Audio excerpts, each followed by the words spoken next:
So guys, आज मैं बनाने वाली हूँ सर्दी की पहली बाजरे की खिचड़ी। और हमारे यहाँ बाजरे की खिचड़ी बहुत शौक से खाई जाती है। वैसे तो बाजरा कूटने में काफ़ी टाइम लगता है, लेकिन आज मैं क्विक बाजरे की खिचड़ी बनाने वाली हूँ।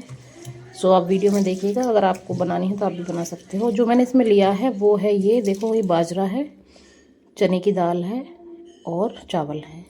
बाजरा और चने की दाल मैंने ठीक मात्रा में ली है, बराबर सी, लेकिन चावल लिए हैं मैंने कम, क्योंकि मेरी मम्मी को चावल से हो जाती है दिक्कत सर्दियों में।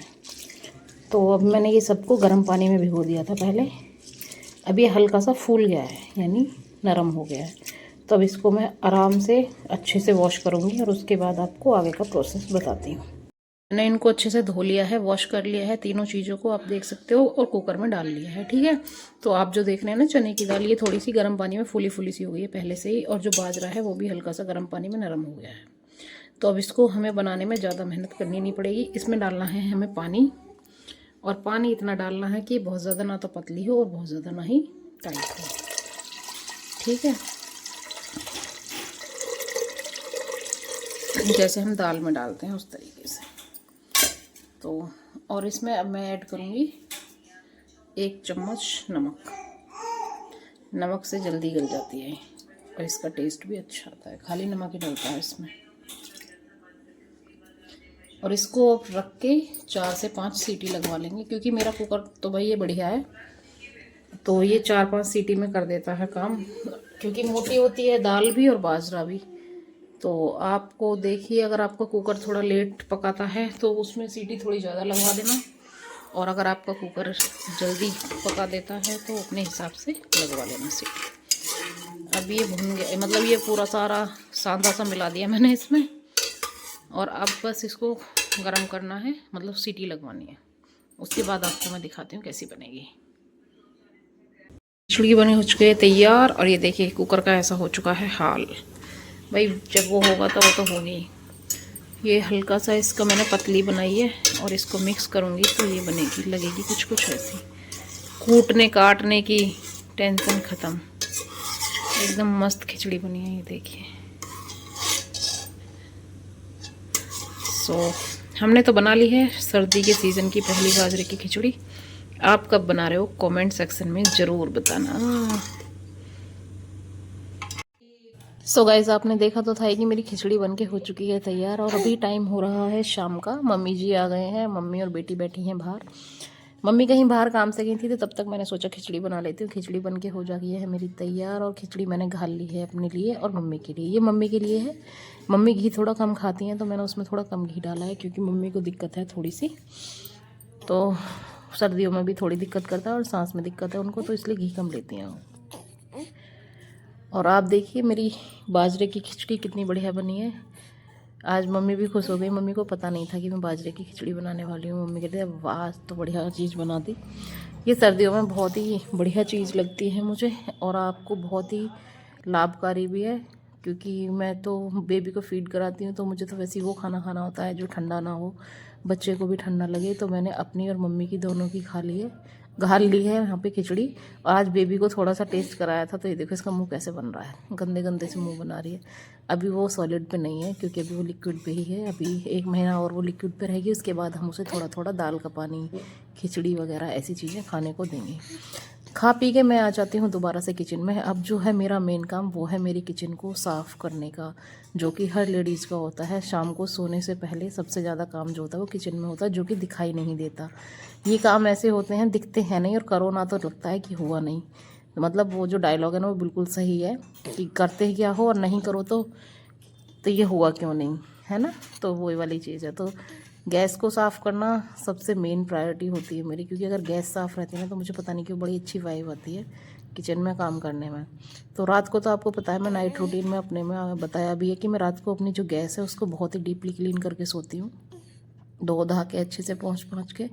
क्योंकि कई बार ऐसा होता है सुबह उठने में अगर लेट हो जाते हैं और मम्मी स्कूल जाएँ, तो जल्दबाजी में खाना बनाने भी लग जाते हैं। वरना तो मैं सुबह उठ के भी एक बार पोंछा ज़रूर लगाती हूँ गैस के ऊपर। ये मेरी मम्मी का रूल है, और मैं भी अगर भूल जाती हूँ कभी गलती से तो भले, वरना मैं भी इसको साफ़ ही करती हूँ सुबह उठ के दोबारा से। तो स्लैब वगैरह को भी एडजस्ट कर देंगे, क्योंकि फैली पड़ी है। इधर माता जी की रखी है वो वेपराइज़र मशीन, जिससे मम्मी भाप लेती हैं। कल मम्मी की तबीयत ठीक नहीं थी, तो मम्मी को आराम मिल गया है। अब इसको भी अलग रख देंगे, कई बार सर्दियों में ज़रूरत पड़ती है इसकी, तब इसको बाहर ही निकाल के रखेंगे। उतरती चढ़ती ठंड में बड़े और बच्चे सबसे ज़्यादा परेशान होते हैं। क्योंकि मेरा एक छोटा बच्चा है तो मुझे अपने आप को वैसे ही बचा के रखना पड़ता है। मम्मी कहती हैं कि बालक छोटा हो तो बालक से ज़्यादा बालक की माँ को अपना बचाव करना पड़ता है। और यहाँ पे जो मेरे बर्तन वगैरह थे इनको मैं अच्छे से खिसका के सबके नीचे स्लैब को कर दूँगी साफ़, क्योंकि साफ़ सफाई भाई मेंटेन करनी पड़ती है। आप चाहे कितने भी बिजी शेड्यूल में रहें, कितने में भी ना, लेकिन जब से हमारी बेटी हुई है तब से हम बहुत ही कम ध्यान दे पा रहे हैं अपने घर परिवार के ओर, क्योंकि हमारा टाइम उसी के साथ बीत जाता है सारा। उसकी साफ़ सफाई, उसके कपड़ों की साफ़ सफाई, घर की साफ़ सफाई पे थोड़ा सा ध्यान कम जा रहा है अभी, क्योंकि अभी दिवाली पे ही साफ़ हुई थी घर की सफाई, लेकिन अभी दोबारा से घर हमारा मांग रहा है सफाई। तो हमने सोचा कि अभी थोड़ी सी जब सर्दियाँ हैं निकल जाएंगी ना, फरवरी के आसपास, जनवरी या फरवरी, तब हम अपने घर को अच्छे से करेंगे और साफ़। ये है हमारी वेपराइज़र मशीन, इससे भाप ली जाती है और इसके बहुत सारे पार्ट हैं एडजस्ट करने के लिए, तो आप जैसे चाहें वैसे यूज़ कर सकते हैं। माता जी हमारी अक्सर ज़रूरत पड़ती है इसकी, तो ये हम बाहर निकाल के रखेंगे। बर्तन हैं जितने भी उन सबको कर लेंगे बढ़िया से साफ़।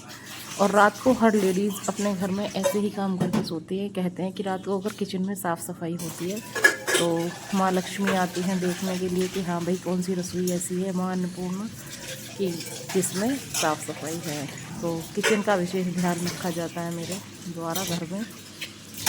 और ड्यूटी पे जाने के बाद तो आपको पता ही है शेड्यूल ऐसा हो जाता है कि इंसान अपना भी ध्यान नहीं रख सकता, घर का तो क्या ही ध्यान रख पाएंगे हम। लेकिन कोशिश हम हर चीज़ को बैलेंस करने की करते हैं कि चीज़ों को मेंटेन करके रखें। लेकिन कोशिश करते वाली, कहते हैं ना कि कोशिश करने वालों की कभी हार नहीं होती, तो वो चीज़ भी बिल्कुल सही है। कोशिश करते हैं तो हो भी जाता है, वरना तो बहानेबाजी रह जाती है कि इसलिए नहीं कर पाए या उसलिए नहीं कर पाए। एक चीज़ ऐसी है मेरी जो अभी स्टार्ट भी नहीं हुई है, लेकिन मैं उसे स्टार्ट करने का सोच रही हूँ, वो है मेरी पढ़ाई, जो कि अच्छे शेड्यूल में अभी नहीं आई है। मैं चाहती हूँ कि मैं अपने लिए कम से कम 4 से 5 घंटे निकालूँ, लेकिन मेरी बेटी के साथ अभी मैं उस चीज़ को एडजस्ट नहीं कर पा रही हूँ। और धीरे धीरे मैं कोशिश करूँगी अपनी बेटी के पैटर्न को समझने की कि वो किस टाइम क्या करती है, तो उसी टाइम मैं अपनी पढ़ाई का भी ध्यान रखूँगी। आपसे बातचीत करते करते मेरी जो सिंक है वो भी हो गई है एकदम मस्त साफ़ सिंक, और स्लैब पे मैंने पानी डाल के उसको भी वाइपर से कर दिया है साफ़, क्योंकि कई बार ऐसी जगह रह जाता है कूड़ा या थोड़ा सा भी धूल वूल सी, क्योंकि स्लैब पे ही रोटी वोटी बनाते हैं तो उसको डीप क्लीन करना बहुत ज़रूरी है। अगर मैं रसोई में होती हूँ तो मैं चकले का इस्तेमाल थोड़ा कम करती हूँ, स्लैब पे ही खाना बना लेती हूँ, तो इसलिए मैं उसको ज़्यादा अच्छे से साफ़ करके सोती हूँ रात में। सो गाइज़, यहाँ पे मेरी आपसे बातचीत करते करते किचन ऑलमोस्ट हो चुकी है साफ़, और मेरे नाइट रूटीन का, किचन रूटीन का ये मेरा है व्लॉग आपके साथ आज की शाम का। आपको मेरा व्लॉग अच्छा लगे तो प्लीज़ सब्सक्राइब शेयर ज़रूर कर दीजिएगा और लाइक भी कर देना। और मेरे तरह कौन कौन है जो रात में इतना काम धाम करके अपनी किचन के सोते हैं, वैसे तो ऑलमोस्ट सभी करते हैं, लेकिन फिर भी एक कमेंट ज़रूर छोड़ देना। मिलती हूँ आपसे नेक्स्ट व्लॉग में, तब तक के लिए टाटा बाय।